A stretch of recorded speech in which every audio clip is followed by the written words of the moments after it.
a personal requiem for Gin Ichimaru. Tite Kubo literally played with my heart.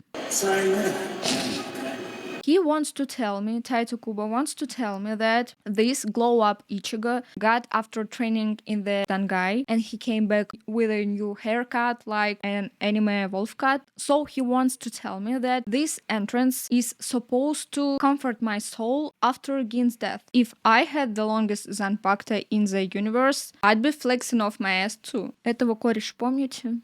Вот этих корешей знаете? Ну, меня...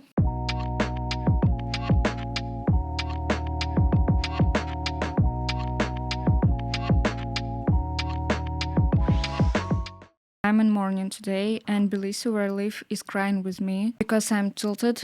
I'm rewatching Bleach, and yesterday Gin died. I already saw it before, but I'm crying from last night. I don't understand why they had to kill Gin. It's just unfair and illogical, and I hate Taito Kubo now because of that. Okay, they spotted it. We kind of like them, but we know they probably had to die, but I don't understand why the fuck they have to kill Gin. For me, it's just stupidly illogical, and here's what kills me. Taito Kubo literally played with my heart, and I hate when they do this in anime because it's a shonen. It's a shonen where for 300 episodes, nobody important died. Nobody.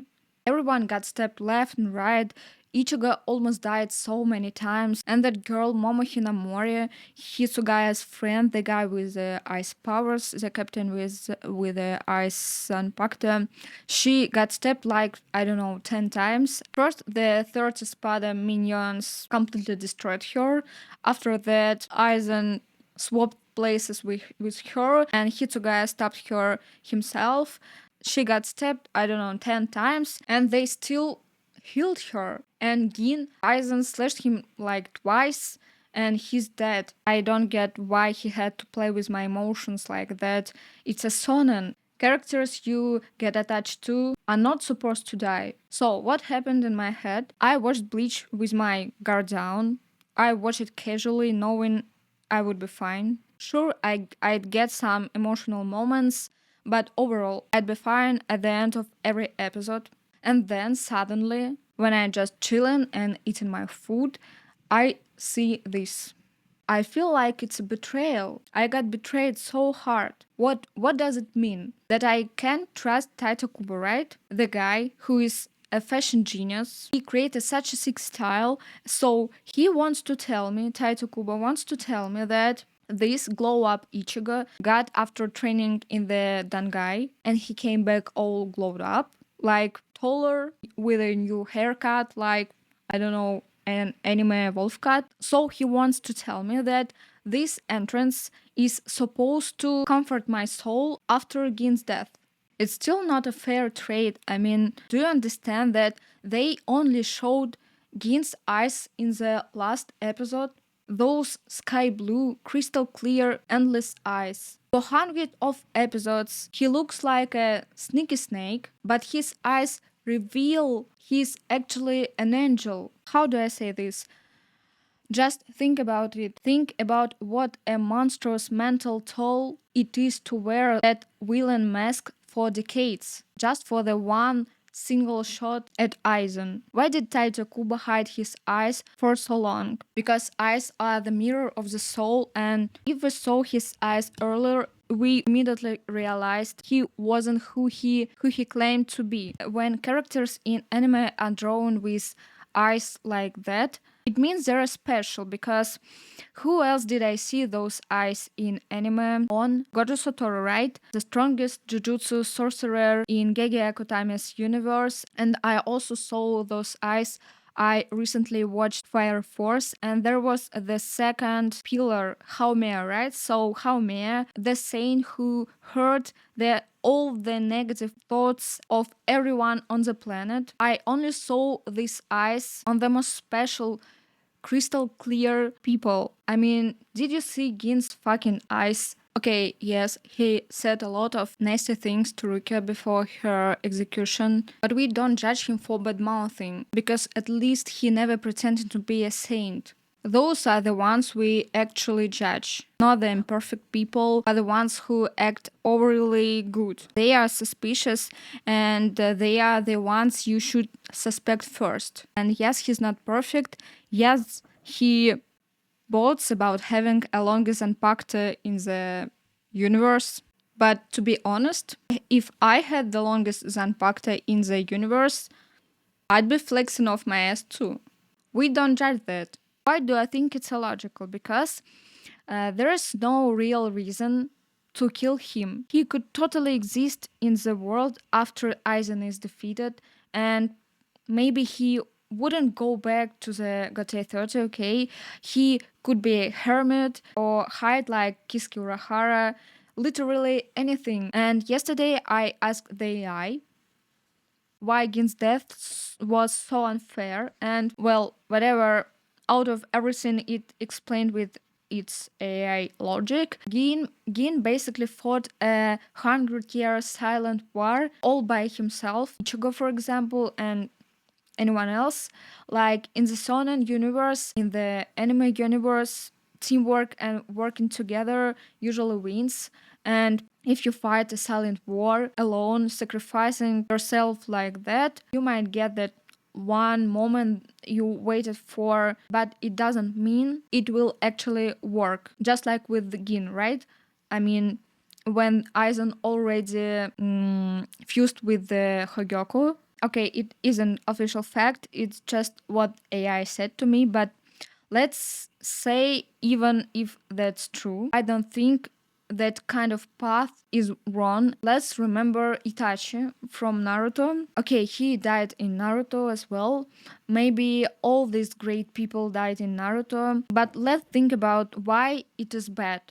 Why is this even a thing? I mean, I actually think being a mastermind behind scene or some silent hero is super cool, and it's totally unfair to show that people like that just die. And the stupidest thing is they gave him so little screen time. I mean, I felt the same way, and this is okay, a hot take, but I had the exact same feeling about Neji in Naruto. I don't understand why the fuck they had to kill Neji at the end, okay? And I mean, a lot of characters died in Naruto, and it made me sad, of course. Jiraiya died, Shikamaru's dad died, Asuma sensei died. I cried over them too. It was still somewhat explainable in my head. Asuma died so Shikamaru could get revenge and grow up even more, because it was huge character grown for Shikamaru, I guess, and it really developed him. But Gin, why? I mean, nobody noticed except Rangiku. I didn't read the manga. I rarely read manga. I love anime. This podcast is about anime.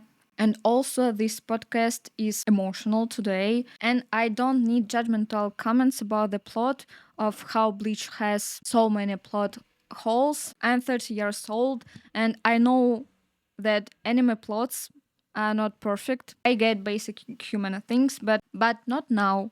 Right now, I'm just letting out the feelings, the exact reason why I watch anime, to feel something, to get upset, to get angry, then accept it, and then learn some life lessons. By the way, why do adults cry over anime? Because in the real world, we constantly filter our emotions and build this armor just to survive the routine. But brilliant animation and these heavy stories just pierce right through it. They drag us back to raw, unfiltered emotions. Gin's death just passed unnoticed. And it's so unfair. I don't know. I still see his face right in front of me with hiding his eyes while he's lying there, and his hair just covers his face. And the reason why I'm making this video, and the reason I'm gonna be sad and tilted today, tomorrow,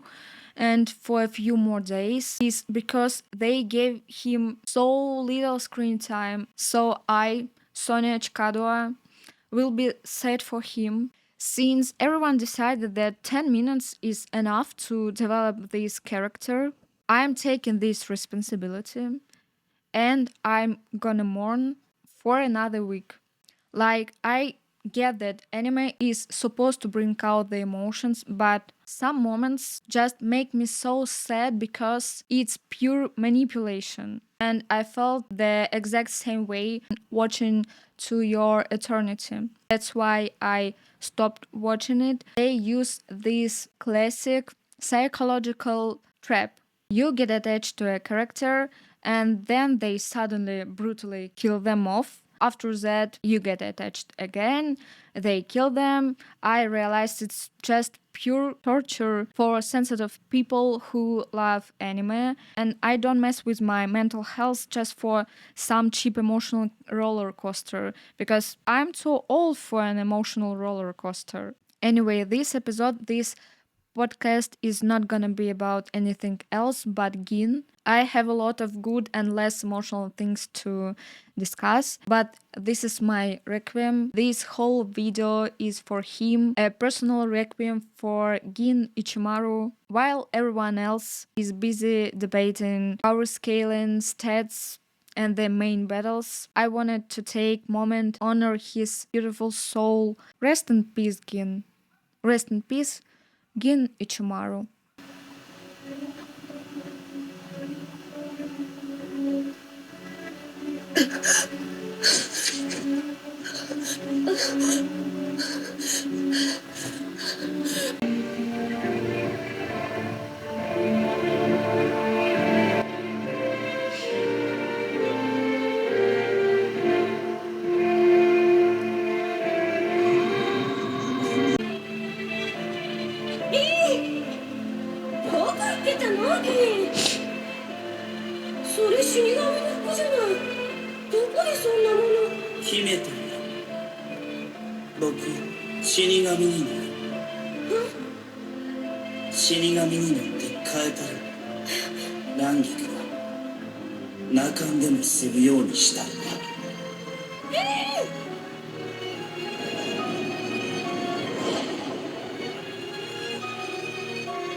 やっぱりさよなら